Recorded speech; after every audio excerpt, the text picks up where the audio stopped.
कि दुनिया में और क़यामत में भी अल्लाह के सबसे ज़्यादा करीबी लोग कौन है, क्योंकि एक अजीम मकाम और मर्तबा और मनसब है। जिसको अल्लाह का कुर्ब मिल जाता है, जिसको अल्लाह का कुर्ब हासिल हो जाता है, वो बेहतरीन इंसानों में से एक है।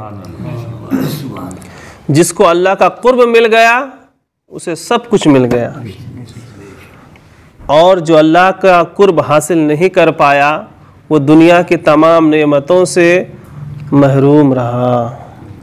तो हमें हर हाल में रब का कुर्ब हासिल करने की कोशिश करनी चाहिए।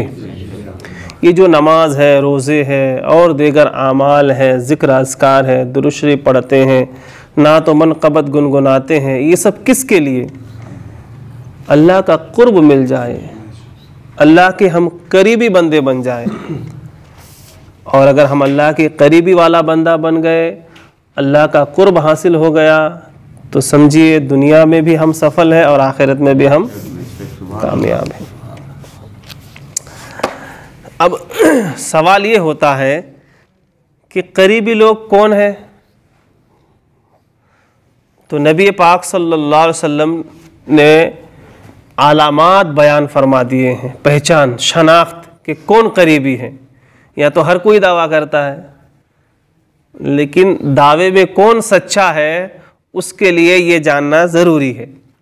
नहीं तो उठा पुटा छुटा हर कोई कल दावा करेगा कि मैं रब का करीबी वाला बंदा हूँ, अल्लाह का कुर्ब मुझे हासिल है। नहीं, वो लोग हैं जिनके अंदर ये आलामात पाए जाएं। और वो क्या है? हदीस पाक का मफ़हूम सुनिए।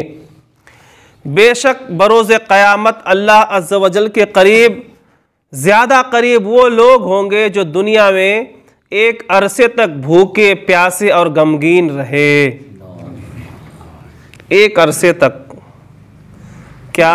भूख की शिद्दत सहे, प्यास की शिद्दत को सहे, गमगीन रहे, दुखों के ऊपर दुख, मुसीबत के ऊपर मुसीबत, परेशानियों के ऊपर परेशानी, आजमाइश के ऊपर आजमाइश होती रही, और वो परीक्षा देता गया, अल्लाह के इम्तिहान में जो है वो कामयाब होता चला गया। ना शिकवा ना गिला, बस अल्लाह ही अल्लाह। कितनी बड़ी मुसीबत आए वो अल्लाह के ज़िक्र से गाफिल नहीं रहा। परेशानी कितनी बड़ी अभी आई लेकिन वो अल्लाह की इबादतों से दूर नहीं रहा। घर में खाना हो या ना हो, रब को याद करता रहा, रब की तारीफ बयान करता रहा। तो वो बंदे अल्लाह के करीब तर है। या पेट अगर बिल्कुल भरा हो, प्यास की शिद्दत ही ना हो, कोई टेंशन ही ना हो, और हम यही चाहते हैं। हम क्या चाहते हैं? एकदम नो टेंशन, खाओ पियो मस्त रहो। क्या मतलब हुआ? खाओ पियो मस्त रहो, यानी गम नहीं, भूख की शिद्दत नहीं, प्यास की शिद्दत नहीं, तो हम ही कामयाब है। नहीं, अल्लाह के जो करीब तर लोग होते हैं ना, वो भूखे भी रहते हैं, प्यासे भी रहते हैं, और उनकी ज़्यादा परीक्षाएं भी होती है और आजमाइशें भी ज़्यादा होती है। हम ये समझते हैं कि ज़्यादा परेशानी आ गई, कुछ तो गड़बड़ है।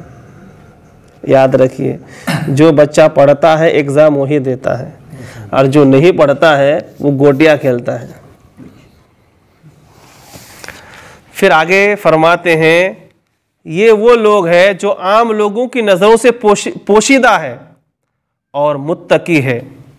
अगर वो मौजूद हो तो पहचाने ना जाए, गायब हो तो लोग उन्हें तलाश नहीं करते हैं, है ना?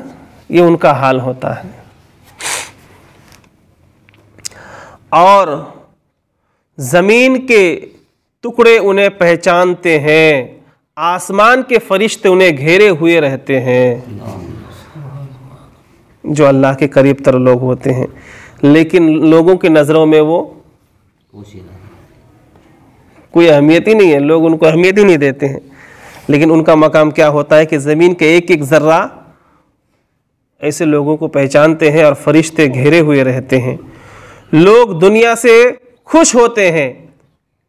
हमको अगर माल मिल जाए तो खुश, टेंशन हट जाए तो खुश, दुनियावी चीज़ दुनियावी आशाई से मिल जाए तो खुश। लेकिन जो अल्लाह वाले होते हैं, जो अल्लाह के करीबी होते हैं, उनका क्या हाल होता है?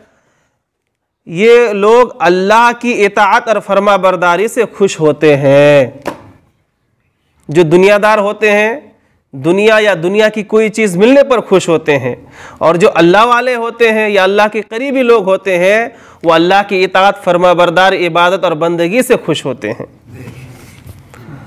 अच्छा, इन लोग की और एक ख़ास बात ये होती है कि इनको अगर कोई दुनिया की चीज़ दे या दुनिया पेश करे तो ये लोग खुश नहीं होते हैं या बहुत ज़्यादा खुश नहीं होते हैं। लेकिन अगर कोई इबादत और बंदगी करे या कोई अगर उनकी बात को मान ले या उसके सामने कोई इबादत और बंदगी करे तो उस बंदे से वो खुश होते हैं। रब तो होता ही है। यूं समझिए कि दो आदमी हैं, एक आदमी मुझे बहुत कुछ दे रहा है, माल दौलत पैसा, मैं उससे खुश हो रहा हूं, और एक आदमी मेरी बातों को सुनकर अमल करता है, नमाज रोज़ा करता है, अल्लाह अल्लाह करता है, जिक्र अस्कार करता है, तो मेरा तवज्जो उस पर नहीं है। इसका मतलब ये दुनियादारी है। और अगर वो अल्लाह अल्लाह करने वालों से खुश है, क्योंकि वो बातों को सुनकर या किसी और की बात पर अमल करके वो अल्लाह अल्लाह कर अल्लाह से जुड़ रहा है, उससे खुश हो रहा है, और जो दुनिया दे रहा है या दुनिया की चीज़ दे रहा है उसकी तरफ तवज्जो नहीं है, इसका मतलब यह है कि अल्लाह वाला है, अल्लाह के करीब तर लोगों में है। ठीक है। अल्लाह अपने बंदों से उस वक्त खुश होता है जब बंदा इबादत करता है। इसी तरह अल्लाह वाले भी लोगों से उस वक्त खुश होते हैं जब बंदे अल्लाह की इबादत करते हैं। अच्छा, इनका हाल ये होता है, ये लोग नरम और मुलायम बिस्तर बिछाते हैं। कौन लोग? दुनिया वाले। जबकि अल्लाह वाले क्या करते हैं? पेशानियाँ बिछाते हैं और घुटनों को बिछाते हैं, मतलब सजदे करते हैं, इबादत करते हैं, रातों को अल्लाह अल्लाह करते गुजारते हैं। ये लोग अंबिया अलैहिमुस्सलाम की सुन्नतों को, उनके अखलाक को अपनाने में भलाई समझते हैं।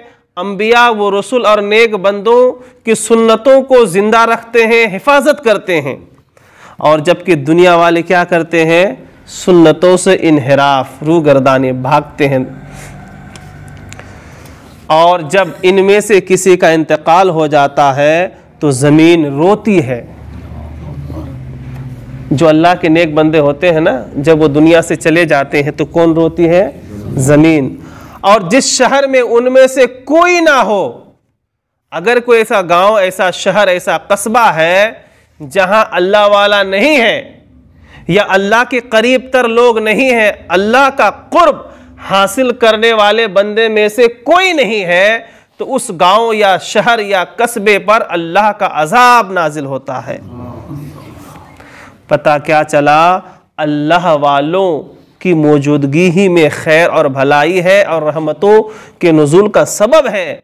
हमारे मोहल्लों में, कस्बों में, शहरों में, इस रुए ज़मीन पर अगर अल्लाह वाले ना हो तो ये ज़मीन तबाह व बर्बाद हो जाएगी, दुनिया भी ख़त्म हो जाएगी। अल्लाह वालों की वजह से हम जैसे गुनहगार सलामत हैं।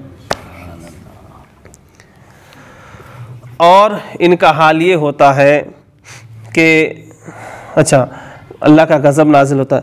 ये लोग दुनिया पर इस तरह नहीं टूटते, यानी जो अल्लाह वाले होते हैं या जिसको अल्लाह का कुर्ब मिल जाता है, वो दुनिया की चीज़ों पर या दुनिया पर तवज्जो नहीं देते हैं, और अगर कहीं नज़र आ रही है तो कुत्तों की तरह टूटते नहीं हैं।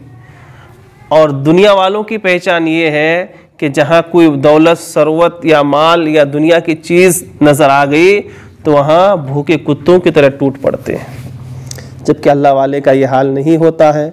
फिर आगे लिखते हैं, बयान फरमाते हैं कि उनके बाल बिखरे हुए, चेहरे गुबार आलूद होते हैं, है ना, बिल्कुल जो है ब्यूटी पार्लर से नहीं आते हैं। और दुनिया वाले क्या करते हैं? लालिप ऑर्डर करते हैं, लोग उन्हें देखकर गुमान करते हैं कि ये बीमार है शायद, जबकि वो मरीज़ क्या है, वो मरीज़ हुजूर की मोहब्बत में वो जो है मरीज़ है, अल्लाह के इश्क का वो मरीज़ है, दुनिया का मरीज़ नहीं है वो। और कभी कभी लोग कहते हैं यार एड़ा हो गया, ये इसका दिमाग जो है सठिया गया है, खुसट हो गया है, लेकिन अल्लाह के यहाँ उसका बड़ा मकाम व मर्तबा होता है। एक आदमी जा रहा था और दूसरे आदमी ने उसे कुछ अनाप शनाप कह दिया, उसने तवज्जो नहीं दी, ध्यान नहीं दिया कि तूने मुझे गाली क्यों दिया। फिर दूसरे दिन वो जा रहा था, फिर उसने जो है उसको छेड़ा, फिर उसने इल्तिफात नहीं की, तवज्जो नहीं दिया, ध्यान ही नहीं दिया। तो लोग सोचने लगे कि एड़ा है, क्या है, एड़ा है, पागल है, बददिमाग है, और छेड़ने वाला समझ रहा था मैं बहुत होशियार है। लेकिन याद रखिए, जो अल्लाह वालों को तकलीफ देता है फिर अल्लाह बर्दाश्त नहीं करता है। तीसरे दिन जब उसको छेड़ा, कुछ नहीं बोला, वो कुछ नहीं कहा, छेड़ा, अचानक उल्टी आई, धड़ाक से गिरा और भड़ाक से बदला लेने, किसने लिया बदला? अल्लाह कहता है तुम मेरे वलियों को तकलीफ ना दो, उन्हें तकलीफ दोगे तो मैं तुम्हारे साथ जंग करूंगा। तो अल्लाह ने बदला लिया, तो अल्लाह ऐसे वैसे का बदला लिया, वो अल्लाह वाला था तब लिया। तो अल्लाह वालों को कभी तकलीफ नहीं देनी चाहिए, अगरचे वो हमको लगे कि ये ऐसा है। तो हर कम गो इंसान, कम सुखन इंसान, कम बोलने वाले, कम चालने वाले को ये ना समझे कि ये बददिमाग है या एड़ा है। क्या पता अल्लाह के यहाँ क्या मकाम व मर्तबा है। सबसे पहली बात तो किसी इंसान को छोटा समझना ही नहीं चाहिए, चाहे वो कैसा भी हो। बहरहाल ये अल्लाह वालों की शान है, और अल्लाह वालों का ये जो मकाम व मर्तबा होता है, किस वजह से वो अल्लाह तबारक व तआला के यहाँ भूख के ज़रिए इम्तिहान देता है, प्यास के ज़रिए इम्तिहान देता है, गमों के ज़रिए इम्तिहान देता है, लेकिन वो पीछे हटते नहीं बल्कि डटे रहते हैं। और जब फिर इम्तिहान में पास हो जाता है तो अल्लाह ताला ये मकाम व मर्तबा अता फरमाता है कि चलते चलते अगर किसी के ऊपर नज़र करम फरमा दे तो उसकी दुनिया भी संवर जाती है, आखिरत भी संवर जाती है। तो पिछले दर्स इसका ताल्लुक ये है कि क़यामत के दिन जो अल्लाह के करीब तर लोग होंगे वो लोग होंगे जो सबसे ज़्यादा भूखे प्यास और गमगीन रहे या रहते हैं।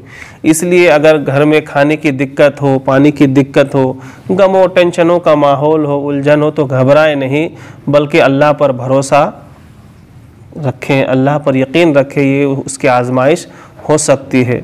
और अगर हम उस इम्तिहान में कामयाब हो गए तो फिर हम दोनों जहां में कामयाब होंगे। और अगर हमने शिकवा गिला के क्या यार मैं सब करता हूं तब भी परेशानी, ये करता हूं तब भी परेशानी, वो करता हूं तब भी, नहीं, ऐसा नहीं बोलना चाहिए, बिल्कुल नहीं बोलनी चाहिए। तो हमें जो है भूख के ज़रिए रब का कुर्ब हासिल करना है, प्यास की शिद्दत के साथ हमें जो है अल्लाह का कुर्ब हासिल करना है ना। अल्लाह ने हमें जो कुछ भी दिया है उसमें से थोड़ा राह खुदा में ख़र्च करना है। अल्लाह ने कुरान में भी इस बात का जिक्र किया, शुरू ही में सूरह बकरा की जो है पहली ही रुकू में, हमने जो कुछ तुम्हें दिया है उसमें से कुछ राह खुदा में ख़र्च करो। पैसे दिया है तो पैसे, अनाज दिया है तो अनाज, है ना, सालन दिया है तो सालन, रोटी दिया है तो रोटी। अगर हमारे घर में 10 रोटी है तो एक रोटी तो किसी गरीब को दे सकते हैं ना, 10 किलो गेहूं है तो थोड़ा तो उसमें से गरीब को दे सकते हैं ना। तो अल्लाह ने यही कहा है कि जो तुम्हें दिया गया है उसमें से कुछ राह खुदा में खर्च करो। अगर सिद्क दिल से करोगे तो अल्लाह उसमें इतना इजाफा फरमाएगा, इतनी बरकतें देगा कि तुम्हारे और तुम्हारे घर वाले सब के लिए काफ़ी हो जाएगा। अल्लाह करीम हम तमाम को भूख के ज़रिए कुर्ब हासिल करने की तौफीक अता फरमाए।